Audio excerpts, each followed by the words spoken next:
Good afternoon. Start with some opening comments. Over the past several days, the world has seen broad expressions of support for the proposal that President Biden outlined on Friday for an immediate ceasefire in Gaza. I'd like to run through just a few of the statements that we have seen over the past few days. The United Arab Emirates said the proposals are constructive, realistic, and achievable, and both sides must seize them, as they are an opportunity to stop the war, prevent further loss of life, stop the escalation, release prisoners and hostages, and alleviate the catastrophic and dangerous situation that civilians are experiencing in Gaza. Morocco said it welcomed the initiative and hopes the various parties concerned will adhere to it and commit to implementing its various phases. Jordan said it supported efforts to reach a deal as quickly as possible. In a joint statement, the foreign ministers of the Quint, Saudi Arabia, Jordan, the UAE, Qatar, and Egypt stressed the importance of dealing seriously and positively with the proposal highlighted by the president on May 31st, with the aim of agreeing on a deal that ensures a permanent ceasefire and the adequate delivery of aid to all parts of the Gaza Strip in a manner that ends the suffering of the people in Gaza. The European Union member states said that they wholeheartedly agree with President Biden and that the latest proposal is a significant opportunity to move towards an end to war and civilian suffering. Last night, the G7 said it too fully endorses and will stand behind the deal. And it called on Hamas to accept it and urged countries with influence over Hamas to help ensure that it does so. Over the past 24 hours, Secretary Blinken has continued his diplomatic engagements to stress the importance of finalizing this deal. He spoke yesterday with the foreign minister of Morocco and earlier today with the foreign ministers of Algeria and Saudi Arabia, his second conversation with the Saudi foreign minister since Friday. He also met earlier today with United Nations Secretary General Guterres. In all of these conversations, he has continued to echo the broad international view that Hamas must accept this deal, that we must finalize this ceasefire agreement and begin to alleviate the suffering of the Palestinian people. In addition, the Secretary has been emphasizing to partners the importance of the Security Council speaking out to call for implementation of this deal without delay and without further conditions. Yesterday, the United States circulated a new draft Security Council resolution supporting the proposal to end the fighting in Gaza, and we urge all members of the Council to support that resolution. The international community must continue to insist that Hamas accept this deal. The proposal on the table is nearly identical to what Hamas said it would accept just a few weeks ago. Israel has said it is ready to implement it. It is time to finalize this agreement, put an end to the violence, and to build a better future for both Palestinians and Israelis alike. That, Matt. So, along those lines, the very intense focus, your very intense focus since Friday has been on, or appears to be, at least from the readouts that you've just been outlining, on getting Hamas to accept this deal. And you keep saying that the Israelis have already, it was their idea, or it's their proposal, and they've already agreed to it. And yet, are you really convinced that that's the case? And are you convinced that the focus should be entirely on Hamas? So we are convinced it is the case that Israel is ready to implement this deal. As I said, it's their proposal put forward by the government, and they have maintained to us they are ready to implement it. Doesn't mean there aren't voices inside Israel, and voices even inside the Israeli government are opposed to it. But the government, speaking on behalf of the government, has said they support this proposal and are ready to stand behind that, and we take them at their word.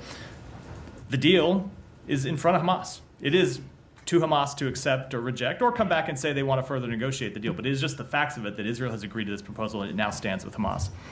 Right. And what has been, other than all these statements of support, what has been the impact that you've seen from Hamas? We haven't seen any response yet from Hamas. But we do think it is important that the international community and, I think quite importantly, countries in the Arab world have spoken out to call on this deal to be finalized and Hamas to accept it. It's important. I think the world, you never say the world is speaking with one voice because there's always a dissident country here or there. But when you see the broad support from Europe, from the Arab world, from countries in the global South, I think it's a significant statement of of the opportunity that we have here and how it's important that we not miss this opportunity. Okay, sorry, which countries from the global South? I'll get you a list. We have other lists as well. Saudi Arabia is often considered global South country, signed on the I know. It is? I have seen them considered as a global south country. Yeah, and we have a full list. I have Is the equator no so longer I share that. It is not. It is all right. Well, let's ask about a country. But I'll take. I have let me just say one thing. South, I have a long list of countries in South Africa. I have a long list of countries in Argentina. my. Let me just finish. I have a long list of countries in my back in my office. I can send you statements of support, including a number from the global south. But specific to those countries, I will tell you our diplomacy continues to try to. India push, is often considered part of the global south, try to even though push it's north of the equator. to try to push. Are they there on you go. There's another one north of the equator. Well, right, but are they on your list? So I have not seen a statement from India, but look, we continue to push for every country in the world. Okay, to so support this deal. none of the BRICS. I do not have Which the whole is list in often my. referred So, to. yeah, they're not all of the global south. No, I know, but they're often referred to as speaking for, but none of them have. I have not seen a statement from India. They've been in election the last few days, doing a few other things. And a follow-up So, India? let me just. I will definitely come to India. I suspect there will be more Middle East questions. So let me. Can I just push that Yeah. slightly? It goes along the lines of what Matt was asking, but the Qataris, of course, who are playing a key role in this, they said basically that they don't see a unified position from Israel. I know you're saying that the onus is on Hamas, but the fact that you do have dissonant voices within the Israeli government, do you think that complicates things at all in terms of getting a response from Hamas or moving this forward? Look, I think some of the when you talk about let me separate. First of all, there are clearly people inside Israel and inside the Israeli government who are opposed to any kind of ceasefire at all and want the war to continue and have not seen to make the return of the hostages a priority. But that said, there's also debate inside Israel about how you get from phase one to phase two. So I think it's fair to say there are people who would support acceptance of the ceasefire that is on the table, and they're going to have significant things that they want to negotiate in phase two, and we fully expect that. That's natural. We understand that the negotiation to get from phase one to phase two is going to be something that will require a great deal of work. But here's the point. You're not even at that point if we don't get a phase one. We need to get a ceasefire so we can get to the point where we're having negotiations about how to bring a durable end to the war, because without a ceasefire, we're not even at that point. We just have a continued military campaign and continued death and destruction inside Gaza, and hostages continue to be held away from their loved ones. So our focus is trying to get Hamas signed up to this deal so we can get phase one underway. And then 16 days into phase one, we will begin negotiations about how to take phase one to phase two. And we are committed to trying to get it over the line. Qatar and Egypt are committed to trying to get it over the line. And Israel has said that it's Israel's proposal. So while there will be details that have to be negotiated, we believe Israel's committed to negotiating that as well. Matt, U.S. House of Representatives is due to vote on this legislation that would sanction ICC after its prosecutor applied for arrest warrant for Netanyahu and others. The U.S. State Department supports this? So we have made clear that while we oppose the decision taken by the prosecutor of the ICC, we don't think it was appropriate, especially while there are ongoing investigations inside Israel looking at some of these very same questions. And we are willing to work with Congress on what a response might look like. We don't support sanctions. Right, and what would that response look like then if you don't support sanctions? So that is a consultation that we will have with Congress. I'm not going to preview it from here. Those are discussions we need to have with members of Congress. But our position as the administration is that we don't support sanctions, don't believe they're appropriate at this time. Right. One other thing is this Time interview with President Biden. In there, he says when he was asked if Israeli forces have committed war crimes in Gaza, he says it's uncertain. The fact that he did not say an outright no, don't you think that's something that the State Department should consider launching an atrocity determination on, given that you've also said in your NSM report that it is possible that there may have been violations? So we do have processes ongoing to look at whether there have been violations of international humanitarian law. Is atrocity determination one of them? I'm not going to speak to that in specific, but that's why the president says the answer to that question is uncertain, is because we don't know the answer. It's something that we have an ongoing process to look at and to try to get an answer to. But at this time, we don't know the answer, and that's what we made clear in the National Security Memo 20 report, is that we are looking at those various questions and making those assessments now. Right. So you're just saying that we don't know if Israeli forces have committed war crimes in Gaza or not? You said we don't know. I would go a bit further and say that we said we don't know the definitive answer to it, but the Right. NSM-20 report said it's reasonable to conclude that they may have, given the sheer number of incidents, but we need to finish these processes to have definitive answers to the question. So despite these assessments, you think there is no change in the U.S. policy to continue providing arms to Israel? There is no change in our policy. As you know, we've paused one shipment. We have not, but we have not changed our overall policy, and we will continue to support Israel's security. Thank you, Matt. There are reports I didn't mean that to call on you if you didn't have your hand up. Oh, no, Just I going did. along I just- going along the front row. there are reports that the CIA director and Brett McGurk are heading back to the region in furtherance of potential hostage and ceasefire talks. Do you expect that the secretary will engage in in-person diplomacy in the region as well? So the secretary has been engaged, as I discussed in my opening comments and I discussed yesterday, in a number of phone conversations with partners in the region over the past now 4 days since Friday's announcement. And he will be traveling to Europe, leaving tonight to join the president for his trip to Normandy and then a bilateral visit with France. And I don't have any further travel to announce beyond that. Okay. And I know you said that there has been no response received as yet from Hamas. Is it known from either Egyptian or Qatari interlocutors whether the proposal has actually reached Yahya Sinwar for his evaluation, even if a response hasn't come back? I don't know an answer to that question. Okay, have we? I don't believe we know. Okay. On aid, you mentioned yesterday that there were constructive discussions that took place in Cairo. Obviously, a number of international aid groups have been raising alarms that the situation is dire and getting worse by the day. So where do efforts to reopen Rafah stand, and what is the broader aid picture in terms of what the U.S. is facilitating on a daily basis? So with respect to the opening of Rafah, there were conversations over the weekend in Cairo between the United States, Israel, and the government of Egypt that focused on how to get Rafah open. We found them to be constructive discussions. There were detailed proposals that were put forth by the various parties. And then, as often happens in these sorts of negotiations, the negotiators had to go back to their countries, consult with their capitals, and continue discussions. So there are a number of proposals that are on the table that need to be fleshed out. There are different ways you could go about reopening Rafah that we are working through. Separate from that, though it's of course related, the question of humanitarian assistance, we have continued to work to get humanitarian assistance back flowing through Kerem Shalom after the decision about 10, 11 days or so ago made by Egypt to allow trucks to move through Kerem Shalom. Yesterday, I think it was somewhere around 250 trucks that went in through Kerem Shalom. I'm probably off by a dozen or so because I'm doing this from memory. Other trucks that went in through one of the crossings in the north, the majority of those were humanitarian assistance trucks, so trucks by the UN and partner agencies, not commercial trucks. Generally, over the past few days, we've continued to see a mix of commercial trucks and humanitarian assistance. We want to see both. We think it's important that there be both, and we're looking to maximize as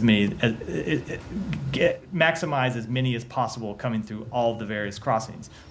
Third thing I'll say, maybe I've lost count, is that the Pentagon continues to work to try to reestablish the maritime option, get that pier up and running so we can flow assistance through there. But then the big question overhanging all of this is the status of the ceasefire proposal, which would alleviate all of these various logistical problems that make it so hard to move humanitarian assistance in through a conflict, would make all of those not 100% go away, but would make them, in many cases, evaporate or be at least significantly lessened.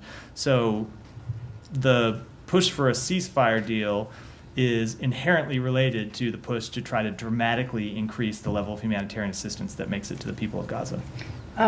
One more, just to tag on to Humayra's question about President Biden's remarks in this recent interview. Is the Secretary of the view that Prime Minister Netanyahu may be prolonging the conflict in an effort to stay in office? I don't think that's exactly what the president said. I think he said that some people could conclude that.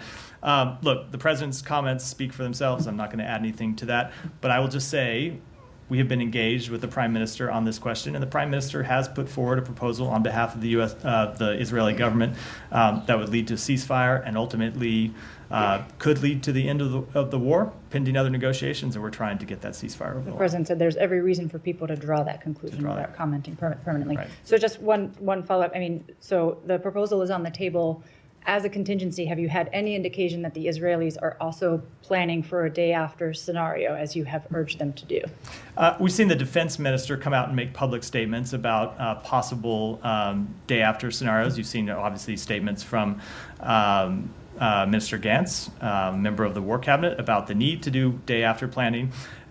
We have still not seen the kind of rigorous planning for the end of the conflict that we think is essential. And as you've heard us say, this isn't just about the end of the conflict, because in our view, without a plan for the day after, there won't be a day after. Without a plan for post-conflict governance and some kind of political transition, you're not going to have an end of the conflict. You're just going to have a continued insurgency and Israel being bogged down fighting against Hamas or Hamas's successors for years and years to come. I have another on Ukraine. Yeah, sorry. Thank you. Just to follow up on Olivia about the interview in Time magazine, I thought the president was very clear that it is Mr. Netanyahu's desire to keep this war going, because he sees his political future, or the continuation of his political future, in the continuation of the war. But also that comes along his statement by the Prime Minister himself, who called the proposal incomplete, making remarks that seemed aimed at sabotaging the deal and so on. So, but you are, I don't know how that meshes with the fact with what you said, that Israel will agree. If Hamas agrees to this proposal, Israel is going to agree to it. There's an element of certainty in what you're saying. So, a good deal of that certainty, Said, comes from the fact that this is Israel's proposal. It's not a United States proposal. Just to make that very clear. The president outlined it publicly, but this was a proposal the government of Israel put forward. So, look, I understand why some people are cynical or have questions or look for ways that this deal might be completed. It doesn't change the bottom line right now, which is there is a proposal on the table that Israel put forward, that the United States is backing, that Egypt is backing, that Qatar is backing, but not just those three countries who are mediators, but also a good number of countries around the world. And it is only Hamas that is saying no. Now, if you want to talk about how we get from phase 1 to phase 2, that is a fair question to ask, because there will be a great deal of negotiation that has to go on. But we can't even get there if Hamas doesn't say yes. Okay, so, Hamas is supposed to say something today, I guess. The spokesperson is going to hold a press conference in Beirut or somewhere else and, say their say, whatever it is. So if they agree, how do you see what kind of time frame we have to begin the ceasefire, to start, to actually seize the guns from firing? So I don't want to get ahead of what Hamas would say, but we would expect it to agree as soon as to begin as soon as possible. We want a ceasefire start. We want to see it start immediately. So that is our goal. That's what we're working towards. Because you also it may take time to implement the various provisions. Because you also we want it as said- soon as possible. So you also said yesterday that this was very close or identical to the proposal that Hamas signed on to on May 6th and so on. And now, suppose this falls apart or doesn't come to be. How will that impact your plans for aid? We will continue to work to try to surge aid into to Gaza. We have been doing that Right. when ceasefire negotiations have been going well. We have been doing that when ceasefire negotiations have completely broken down, because our commitment to trying to get aid to innocent Palestinians has nothing to do with the status of ceasefire negotiations. Including the reopening of Rafah? Yes, Do you expect- including the reopening of Rafah. Yeah. I promise I'll come to you. Any more on the region? Go ahead. Yeah, related to Israel, how do you view the escalation of fightings between Hezbollah and Israel? And do you expect a total war, especially that there are calls from the left and the right in Israel for a full-blown war against Hezbollah? The situation along the Israeli-Hezbollah border continues to be extremely dangerous. Escalation of that conflict is something that we have been worried about and working to contain since October 7th, when you didn't have to be a genius to figure out that this was a possible significant area of conflict and of expanded conflict. And so that has been our focus, trying to keep it from moving from shelling across the border and airstrikes across the border to a full-fledged conflagration. I will say it is our assessment that the acceptance of a ceasefire by Hamas and the beginning of a calm would help us reach calm in northern Israel and southern Lebanon, and would be the thing that would help us reach both temporary calm and potentially a long-term agreement to resolve the situation that would allow Israelis to return to their homes in northern Israel. There are tens of thousands of Israelis who have been forced to move from their homes because it's not safe to live there. They could return home. And a number of Lebanese who have been forced to flee their homes in southern Lebanon who would be able to return home too. So it's something that we're pursuing, but it is really difficult to do as long as there is continued fighting in Gaza. So it's obviously not the sole reason or the main reason we're pursuing an end to the fighting in Gaza, but it is something that we think would be a significant byproduct of achieving a ceasefire there. And any comments on the Israeli calls for a full-blown war with Hezbollah? So we do not support a full war with Hezbollah. We don't want to see that happen. Now, that said, Israel has the right to defend itself from Hezbollah's attacks. Hezbollah is a terrorist organization that is committed to the destruction of Israel and has launched attacks against Israel for years. And so Israel has the right to defend itself and has the right to deal with that threat. You can understand why it is not a tenable situation for Israel to see tens of thousands of its citizens continue to be displaced from their homes and why they would want to do something about it. But ultimately, we've heard Israeli leaders say the solution that they prefer is a diplomatic solution, and obviously that is the solution that we prefer too and that we're trying to pursue. And one more, if you don't mind. The Iran Supreme Leader has said in a speech yesterday that October 7th attack came at the right time, and the action thwarted the grand plan of the Middle East region. Do you have any comments on that? So it goes to something you've heard the Secretary say before, which is there are two paths for this region. One is a path to greater integration, greater peace, greater stability, greater commonality among the peoples of the region. And the other path is continued conflict and death and destruction and despair. And we obviously support the first path. But it's also quite clear that the biggest opponents to further integration in the region, further peace in the region, stability, are Iran, Hamas, Hezbollah, the other proxy groups that Iran funds. So when you look at the possibilities that lie in front of the region in the long term, if we can achieve a ceasefire, the possibility of greater integration that would bring peace to Israelis and peace to Palestinians and further stability in the region. It's why we believe the greatest rebuke to Hamas and its sponsor, and the greatest rebuke to those who support the attacks of October 7th would be not just this initial ceasefire, but long-term peace and stability that leaves Israel further integrated with its neighbors. Thank you. Shannon. Thanks. Just quickly circling back to Qatar and the statement from its foreign ministry questioning Israel's position. Are you fully confident that Qatar is putting as much pressure as it possibly can on Hamas to accept the deal, given that the U.S. and Qatar apparently are on different pages? We are not on different pages. And I will say that, yes, I am confident that we have had a number of conversations with the government of Qatar about this exact question, going back without giving away too much to the immediate days right after October 7th. And have always made clear that there can't be any more business as usual with Hamas for countries in the region. But at the same time, we have valued the role that Qatar has played in being a channel to Hamas, in being able to mediate this potential hostage deal, as well as the last pause, the 1 week pause that they were able to mediate that happened last November. And so we greatly value the role that Qatar has played, including on sending the appropriate level of messages to Hamas. Yeah. Could I follow up slightly on Iran, actually? Yeah. I know this is slightly a segue. The IAEA, could you explain what's going on there? I mean, the European powers have talked about a reprimand, a censure. Iran, of course, is sit back at this. What's the U.S. position? I mean, it's been widely reported that the U.S. doesn't think that it's the right time for a censure. So I'm not going to preview any of actions that we might take at the IAEA Board of Governors. I'll just say that we have taken significant actions at the IAEA in the past. We are prepared to do so again in the future, and we continue to talk with our partners, including the E3, about exactly what those might look like.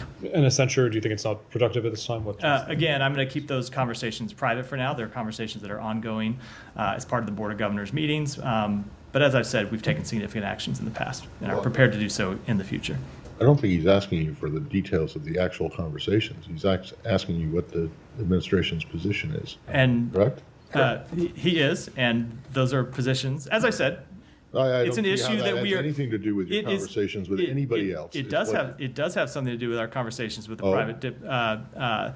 The content, nature of a resolution, potential resolution, is absolutely something that would be No, but we'd be what- talking about with our but- partners. Right, but what's your Should there- position on a censure? Should there be a resolution, you will see the United States position when that resolution comes forward. But I think you should not expect us to be acting in any sort of disharmony with our E3 partners. We've prized our unity with them, and I expect that to continue.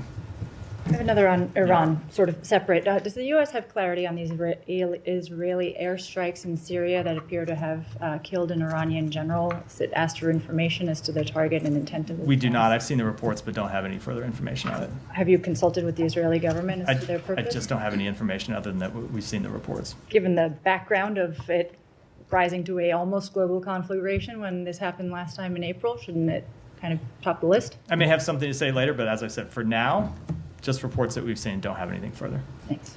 So, go ahead. Thank you. My own questions, but before that, let me follow up on the Secretary's schedule. You said he's leaving tonight. Can you elaborate more on his schedule, any bilats in Normand, and when is he hoping to show up in Switzerland? What was the last part? In Switzerland, for peace. So, with respect to the initial part of this trip, he's traveling with the president. He's going to be in Normandy and then in Paris. His schedule will largely follow the president's schedule. If we have any separate programming meetings or such to announce, we will make those public in the coming days. With respect to dates beyond that, I think a week beyond that, I don't have anything further to announce. Right. A couple of questions on the EU elections. There are reports about increasing Russian disinformation campaign in Europe. What's your level of concern about those reports? So we have been incredibly concerned about Russian disinformation. This was a significant subject of conversation at the NATO foreign ministers meeting last week in Prague, something the Secretary raised and not only raised, but then heard significant concern about from our European partners. We have seen the Russian government use disinformation against its own people. We have seen the Russian government use disinformation to spread lies and rumors across Europe and across the world, and we continue to consult with our partners about the best way to respond to that. Kremlin is also echoing Georgian government's propaganda. Today we heard from Deputy Foreign Minister saying that the U.S. is planning to implement a new Maidan in October in Georgia. Do you have any response to that? So, look, you continue to see, I think the answer I just gave about disinformation that you see from the Kremlin probably applies here pretty well. What you have seen in Georgia is, over the past few weeks, is the Georgian people's expression of their will and their opposition to this Kremlin-backed law that the Georgian government has passed. It has nothing to do with the United States. It has to do with the people of Georgia expressing their own views. Thank you. And finally, on Ukraine, we have seen a letter came from the House Foreign Affairs Committee urging the Secretary, both the Secretary of State and Treasury, to speed up in terms of implementing REPO Act. Where are you at this, and why is it delay? So the Secretary has made quite clear that we have been given those authorities and we plan to use them, but it's also important that we use them in concert with our European and other allies. As I think you know, the vast majority of the frozen Russian assets are not held in the United States. They're held in European countries. So for this action to be as effective as possible, it's important that we act in concert with our allies, and we are in consultation with our European allies about the best way to do that possible. But we are committed to ensuring that Russian frozen assets remain immobilized and that they're put to use for the benefit of the Ukrainian people. Thank you. Yeah. Thank you. I wanted to ask you about India's elections. After 3 months, the people of India have voted. Election results are out now. Prime Minister Modi's ruling coalition has crossed the halfway mark. How do you see the election results from the elections? So first of all, our understanding is that the election results have not been finalized, so we will wait for the finalization of those election results before we offer any definitive comment. I'm also not going to comment on winners and losers in election, as is our case around the world. What is important for us and what we have seen over the past 6 weeks is the largest exercise of democracy in history as the Indian people came to the polls. And on behalf of the United States, we want to commend the government of India and voters there for successfully completing and participating in such a massive electoral undertaking, and we look forward to seeing the final results. During the election campaign, India's External Affairs Minister Jaishankar and Prime Minister also indicated multiple times that there have been attempts to influence the India's elections from Western side, with US and other countries. Two statements that came out from this podium about you expressed concerns about arrest of Indian Chief Minister and the freezing of bank accounts of the Congress Party were also not taken right. How do you see that? So we always will express our views clearly and openly. We express them with foreign governments privately, and when we have things that we are concerned about, we also express them publicly, including from this podium. That's what I've done, but that in no way is attempt to influence an election in India or anywhere else. Thank you. Yeah, go ahead. Another one. Thank you, sir. Two questions. One, how do you put relations between U.S.-India relations today and tomorrow, Modi 3? How the relations will be between the two countries? So I expect a continued close partnership between the United States and India. There is a great partnership both at the government level, at the and at the people-to-people level, and I fully expect that to continue.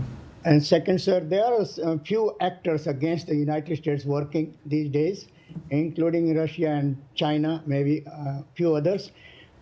Who are the worst as far as the U.S. national security is concerned, Russia or China? Look, it is clear that it is Russia that has invaded a country right now, is actively trying to overthrow a democratically elected government, and it's required the United States to mobilize an international coalition to respond to that. But we also have concerns about actions that China has taken. Look, it's clear that Russia and China are the two countries, both with the size and ability and motivation to offer a different vision of the world than that is put forward by the United States and a number of our allies. And so we will continue to offer our vision of the world and continue to stand up to either of those countries when we see actions that contradict that. Thank you, sir. Humera. On India election follow. Humera. Yeah, go ahead. Excellency, this is, I mean, come on. Can I ask? Yeah, that's called. Yes, sir. Thank you very much. So 27 members so far, Muslim members, have been winning in the elections in India.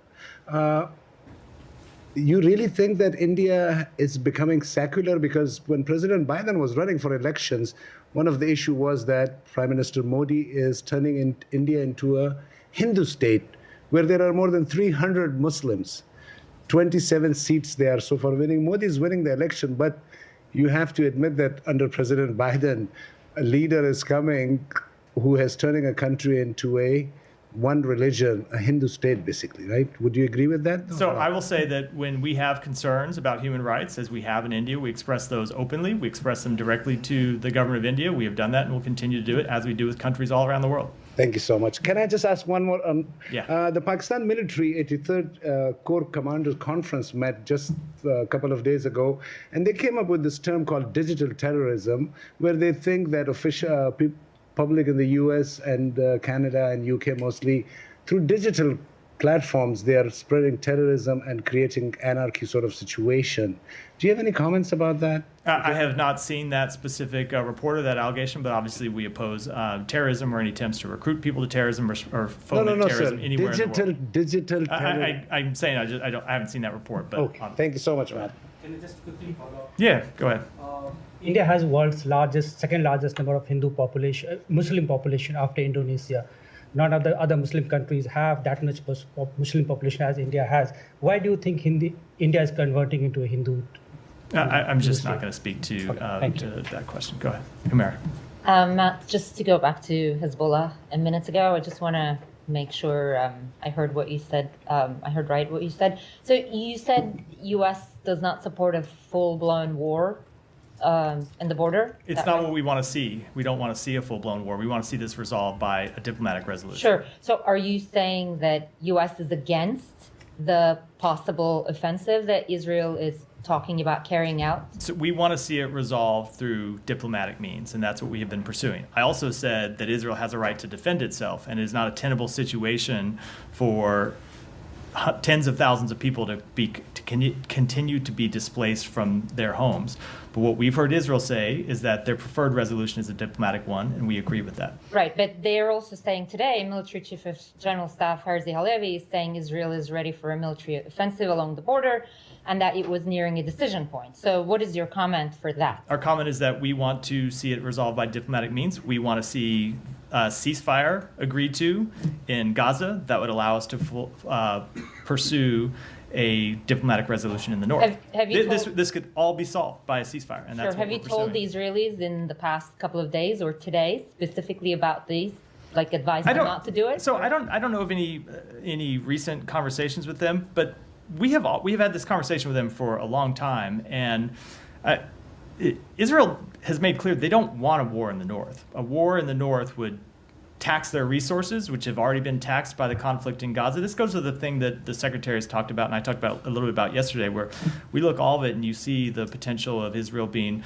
bogged down in Gaza, fighting a war in the north. If you have further instability in the West Bank, and as the president said, that drains them diplomatically, economically, militarily, and it's not a strategic success for them. So we have heard Israel say, publicly and privately, that their preferred resolution is a diplomatic one. Now, should we not get a ceasefire in Gaza? Should they continue to see strikes in the north?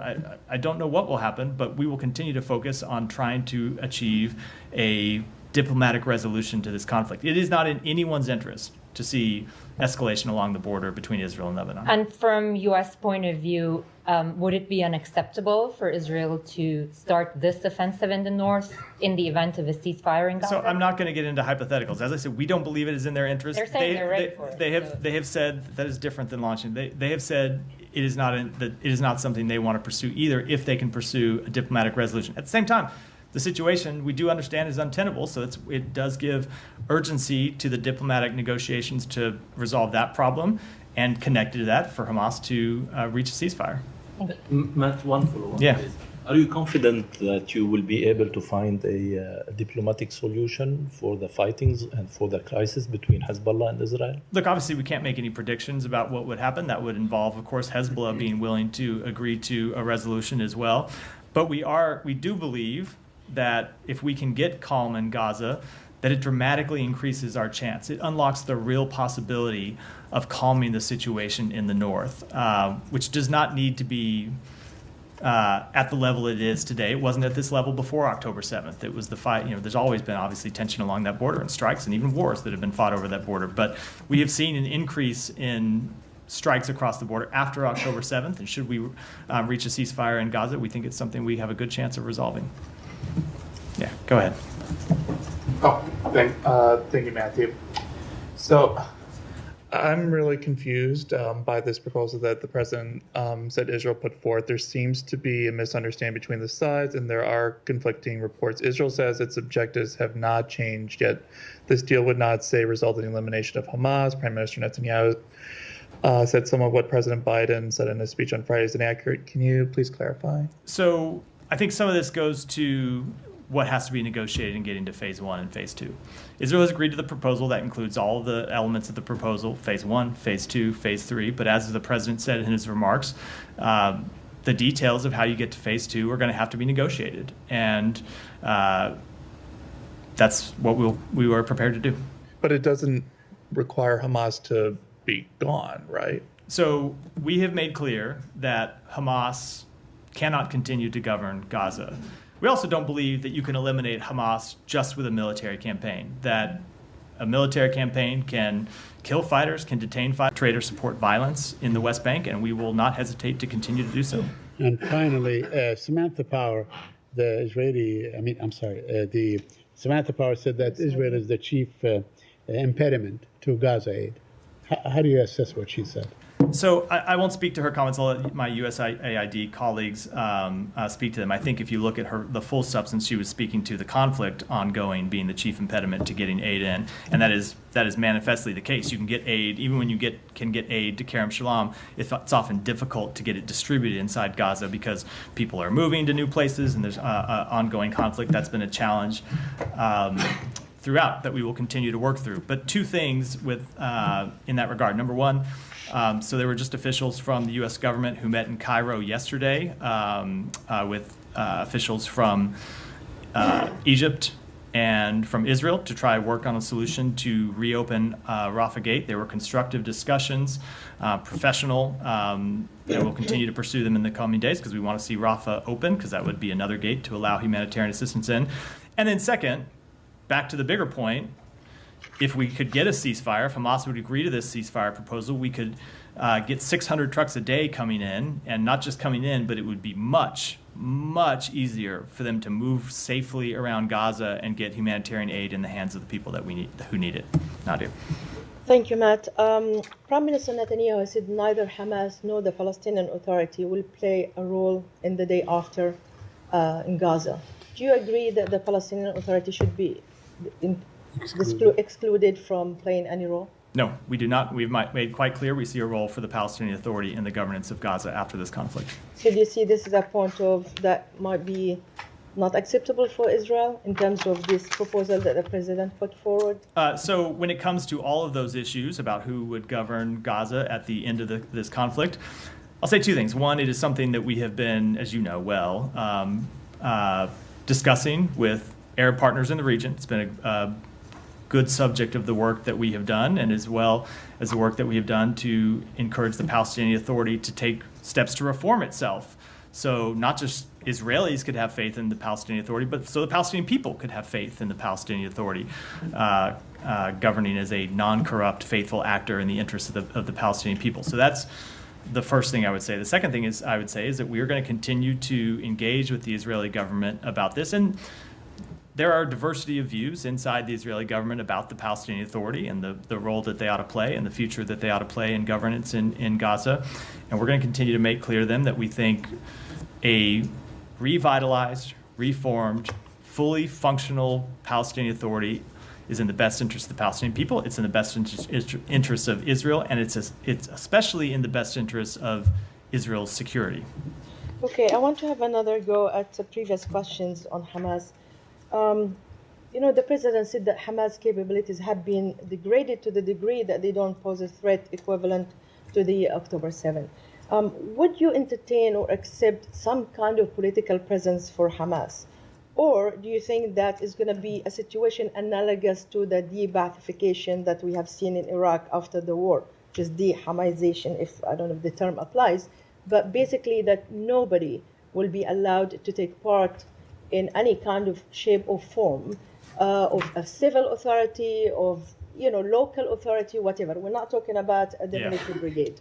So I'm not going to get into any level of detail because we're just not at that point in the process. But I will say, at a high level, it is the strongly held view of the United States that we will continue to push that Hamas can play no role in the governance of Gaza. It has lost any legitimate claim it ever had, and we didn't think it had one to begin with, but it's lost any legitimate claim to participate in the governance of Gaza by virtue of launching a brutal massacre of 1,200 Israelis on October 7th. And finally, Saudis and Qataris has condemned an Israeli Knesset attempt, or a bill actually, to label UNRWA as a terrorist organization.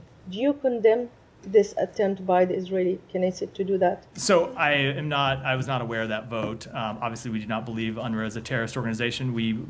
There were members of UNRWA who UNRWA provided evidence had participated in some way in the attacks of October 7th, but that is not but that is not actions by UNRWA, the body itself. So that's our general position, but I can't speak to the specific vote because I'm not familiar with the specifics. I want you to clarify this. UNRWA has provided evidence that some members were I should say they briefed us on evidence that they found. Yeah, at the beginning of this, I've gone through this a few times. At the beginning of this entire issue with regard to UNRWA, a lot of people think we took the action that we took to suspend UNRWA's funding because of something the Israeli government told us, and that's not the case.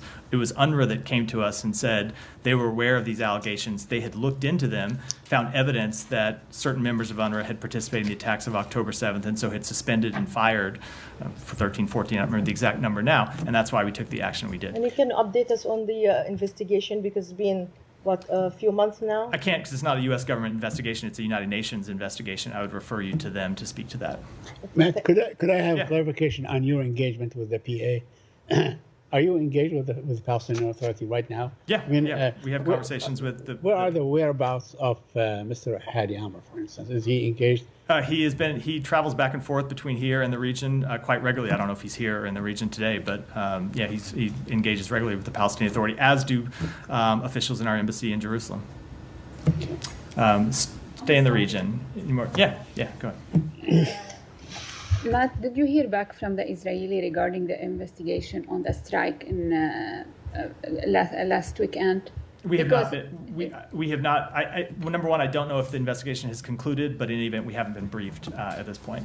And on this proposed deal, the president, also the secretary yesterday in his call with Gantz, he mentioned that this proposed deal will unlock a calm on the northern borders. Do you have something substantial?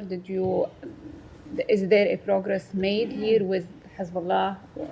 So we have had ongoing conversations for some time to try to reach a political solution to the cross-border strikes between Israel and Hezbollah. And we have made progress in those conversations, but ultimately it is our assessment that it's very difficult to reach a solution to that problem without calm in Gaza. Ultimately, all of these problems are interconnected. And as long as there is intense fighting in Gaza, it's very difficult to reach a solution in the north. And that intense fighting also poses other security challenges for Israel. And so we do believe that should we get a ceasefire in Gaza, especially if we can make that a durable ceasefire that ends the war, that is a challenge that we can resolve. Thank you. On this, go ahead. Did you discuss such a deal or diplomatic resolution for the conflict between Israel and Hezbollah with Hezbollah and Iran? So I'm not going to get into any conversations. We don't have direct communications with Hezbollah, obviously, but we have been pursuing a diplomatic resolution to this issue for some time. And one more on Iran. Iran's acting foreign minister said today that the process of negotiations between U.S. and Iran are currently underway, and exchange of messages and consultations continue. Can you confirm that? I cannot. I will just say that we have always made clear we have the ability to get messages to Iran when it is in our interest to do so, but I'm not going to confirm or read out any specific conversations. Did you mean that his statement is not accurate? No, I mean exactly what I said.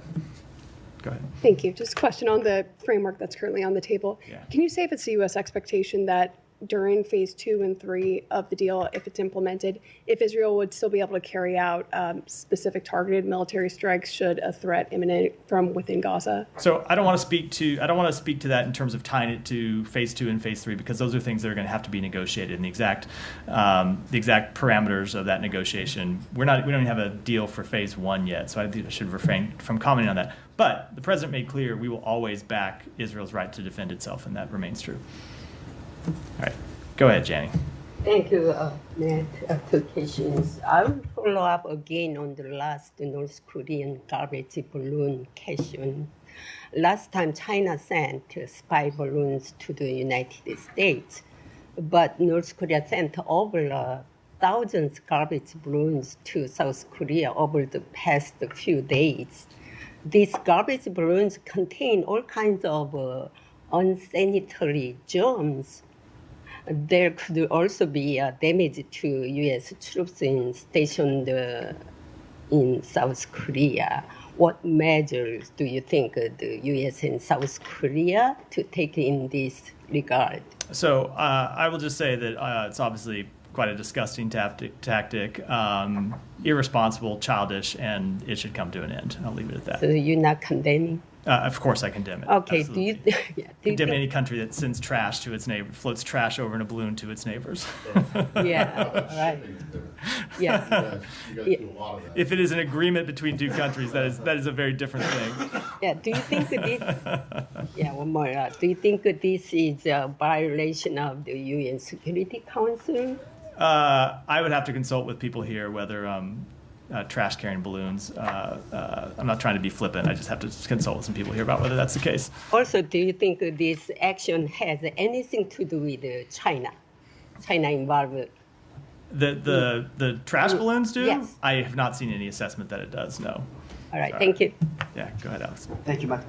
Very quickly on Ukraine, then I'll move to Georgia. The secretary intending to accompany the vice president in Switzerland at the summit? I don't have any scheduling announcements to make with that peace summit. You heard the secretary say a number of times over the past few weeks, you heard us say that we would be well represented at that summit, and that's clearly saw that today with the announcement that the vice president will be attending. Right. President Zelensky called out China for sabotaging that event. Do you share his concerns? So I will just say that when it comes to the Peace Summit, I'm going to speak for the United States, that we support the Peace Summit. We want it to be successful, and that's why you see the Vice President of the United States attending that summit. We support Ukraine's diplomatic efforts. That said, we have always been clear that China could play a useful diplomatic role in helping resolve this conflict if it wanted to. But that said, right now, it's hard to see how they could play that role, given the actions that we've seen China take over recent months to rebuild, reconstitute Russia's defense industrial base. So we're going to continue to make clear to China that we object to those actions, that we will hold entities responsible for those actions, and we've heard our European counterparts say the same thing. Thank you. Let's head to Georgia, if I may, where the Kremlin-inspired draft already became the law of the land. The speaker who signed it today was quoted as saying that the Western foundations, are quoting him, are financing organizations that are financing terror, violence, etc. There are other officials who are talking about, clearly shutting down these civil society organizations, clear departure from what they told us their original intention was. Moving forward, how do you expect them to apply the law? So I'm not going to speak to that. I will say we have been quite concerned about exactly the point you raised, which is that this law moves Georgia away from its democratic trajectory and could stigmatize civil society and stifle the freedoms of association and expression, and that the actions fundamentally alter the U.S. relationship with Georgia. And so that's why we have launched a review of our relationship, and will consider our response to the actions that the government of Georgia has taken. On that point, the mayor of Tbilisi is quoted as saying that we have, quote unquote, done nothing to be sanctioned. Is he mistaken? We have announced a new sanctions policy. We have not yet announced individual sanctions, and I'll leave it at that.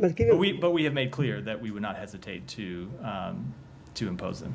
Fair enough. Given what's at stake here, why did the Secretary make no mention of Georgia during his Eastern European trip? The Secretary just put out a statement announcing an entire comprehensive review of our policy with respect to Georgia that could jeopardize hundreds of millions of dollars of assistance that we provide to Georgia, and as well announced a new visa restriction policy that you should fully expect to see the United States take action on. I think I'll leave it at that. His commitment to this issue has been quite clear. Yeah, one more from me, if I may. Let me go ahead. Sean, that was like 3 or 4. Sean, go ahead.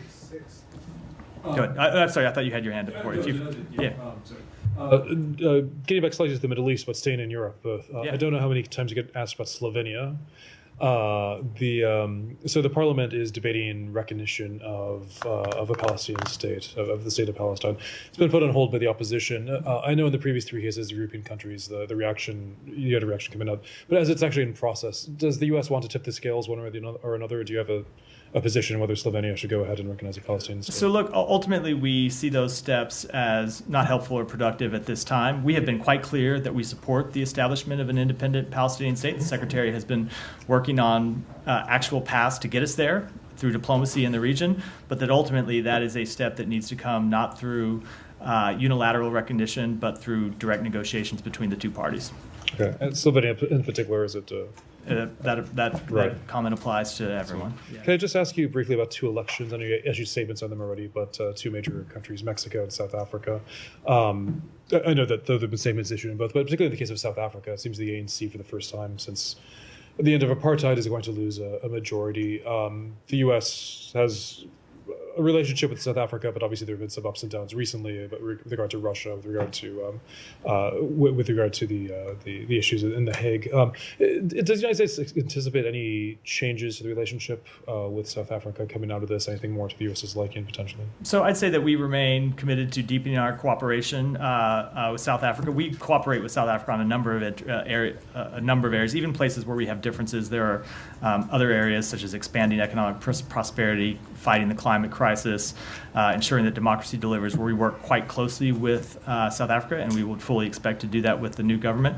And I do also want to take a note to congratulate the South African people on successful national and political elections. And this maybe won't have resonance for everyone in the room, for the younger crowd in the room, but for some of us older folks, this is now 3 decades of South Africans having the opportunity to exercise the fundamental right to vote, something that seemed difficult and far beyond reach when I was a kid has been achieved, and now we have seen entrenched for 3 decades, and it's, I think, important to highlight that positive development. Sure. Continued positive development. And on Mexico, again, I mean, I know there's a statement issued, but with AMLO, there are quite a few arrangements on migration that have taken place. Is it the understanding that these will continue on with the new administration? Do you anticipate any type of shakeup in terms of the migration protocols with? So I think we'll let the new the president-elect, take office before we start talking about specific policies. But we do expect to continue our close working relationship with the government of Mexico. We value the special relationship we have with them, and remain committed to working together to advance our mutual economic and security interests. Ryan. So back in February, the White House announced sanctions on people undermining peace, security, and stability in the West Bank. I'm not sure if you saw, but Senator Chris Van Hollen just suggested that those sanctions ought to apply to Smotrich, who you mentioned earlier today as an obstacle to the peace deal. Is that something that the State Department would consider? So I make this a rule never to make sanctions announcements or talk about what we're considering before we impose any sanction. And before anyone reads anything into that comment, you shouldn't read that one way or the other. It's just our blanket rule and not talking about possible sanctions. Quick Pakistan question. I'm not sure if you saw, Imran Khan was acquitted of his previous conviction on the Cypher case. So the only case that he's currently jailed for is what's known as this un-Islamic marriage charge. So the most popular politician in Pakistan is currently in jail because the Pakistani court says that there were not enough menstrual cycles between his wife's divorce and his marriage. So you talked earlier about the Georgia law, and that was undermining Georgian democracy. Why is the State Department willing to weigh in on a law passed through the Georgian legislature, but something insane like this, that's a matter for the Pakistani courts? So I just don't have any further comment on the case. We look at when we look at different countries, we take into account appropriate context, circumstances in making our judgments. We've addressed the question of Imran Khan many times. The legal proceedings against him are something for the Pakistani courts to decide. Could that really be in accordance with their laws and constitution? But could that really be a matter for the Pakistani courts? Could that possibly be the State Department's position? It is our position that when you come to these laws in Pakistan and this court case, it is something for the Pakistani courts to decide. And you just saw, to this question, charges against him thrown out by the courts. So, go ahead. Yeah. Thank you so much. Regarding the bilateral deal between United States, Saudi Arabia, and Israel that included defense deal between United States and Saudi Arabia and Israel normalization, we have seen that Secretary Blinken in a Senate hearing mentioned that United States and Saudi Arabia are very near to a defense deal. It seems like U.S. is prioritizing its defense deal with Saudi Arabia, but not the ties with the Israel, the basic effort that U.S. led from for the mediation between Saudi Arabia and Israel. So, with this testimony in the Senate hearing, is it like understood that it will be a bilateral deal only with the defense deal between Saudi Arabia and United States, and the normalization between Israel and Saudi Arabia is sidelined? No, the arrangement that we have contemplated, that we have been working on, is a agreement that encompasses 3 parties: the United States, Saudi Arabia, and Israel. There are bilateral pieces between the United States and Saudi Arabia that would be part of that deal, and that's what we have been working on. And then there are other components that are that ultimately involve a path towards a Palestinian state. But I will just say, as part of all of this, you've heard the Secretary say this before, there's one thing that has to happen, well, two things. One I just referred to, the path to a Palestinian state. But the other thing that has to happen before any such arrangement can go forward is calm in Gaza. We don't have calm in Gaza today. We're trying to get to calm in Gaza through this ceasefire proposal, and you heard the President speak to normalization with Saudi Arabia being one of the benefits that it ultimately could unlock. Then secondly, from the second time in 21 years, United States allowed a jailed Pakistani lady who is facing 86 years of sentence in a Texas jail with the allegations of alleged attacks on U.S. troops in Afghanistan, that is Dr. Afia Siddiqui. So a former Pakistani caretaker government official in a private conversation he revealed that U.S. and Pakistan were very close for a deal, a possible deal between United States and Pakistan that might be a swap deal, basically. So you have any information on that, or is there something behind US and Pakistan or considering that? So let me take the question. I'm just not familiar with the full details of the case that you mentioned. Go ahead. Thank you, Matt. A question on Turkey. Today, Turkey Interior Ministry, they removed a recently elected pro-Kurdish party mayor of Hakkari and replaced him with a trustee. Do you have any reaction and comment on that? So our position on the Kurdistan Workers' Party is well known. It hasn't changed. The PKK was designated as a foreign terrorist organization by the Department of State in 1997. And regarding the specific case you mentioned, I would refer you to the government of Turkey for comment. And did you say that he was linked with the PKK? I'm sorry, what was that? Do you say that he was linked with the PKK? I'm just speaking to our assessment of the PKK, Rob. And what's your assessment on that case? As I said, I don't have any specific comment on it. And what's your approach to the Kurdish issue in Turkey? It's been a long time. The approach, Kurdish issue in Turkey. What's the U.S. approach on? We have made clear our long-standing position on that many times. I don't have anything to add today. Go ahead here, and then we're going to have to wrap for today. You said that you would hope that the Israeli law enforcement would follow through in curtailing violence from settlers in the West Bank. However, on Thursday, last Thursday, the Israeli military raided a vegetable market in Ramallah, in El Beira to be specific, but one of the largest vegetable markets in the West Bank, and which lit on fire. And who is going to hold Israel accountable and the Israeli military in this sense? Which law enforcement authority should? So a few things. First, I can't speak to that specific raid. Obviously, Israel has the right to conduct legitimate anti-terrorism activities in the West Bank. We have seen them do so, but those need to be legitimate. They need to comply with international humanitarian law. But as regards this particular incident, I can't speak to it at all. But that said, when it comes to holding people accountable, we have seen the Israeli government take some actions to police settler violence in the West Bank. We've seen them make arrests. We've seen them hold people accountable. But in our assessment, it hasn't been enough. And so that's why this wasn't settler. But I know that's why I'm separating out the two. I can't speak to this one without knowing the details. But when it comes to what I was speaking to, settler violence, they need to do more. And if they don't, we will. Is that clear? And with that, we'll wrap for today. Thanks, everyone.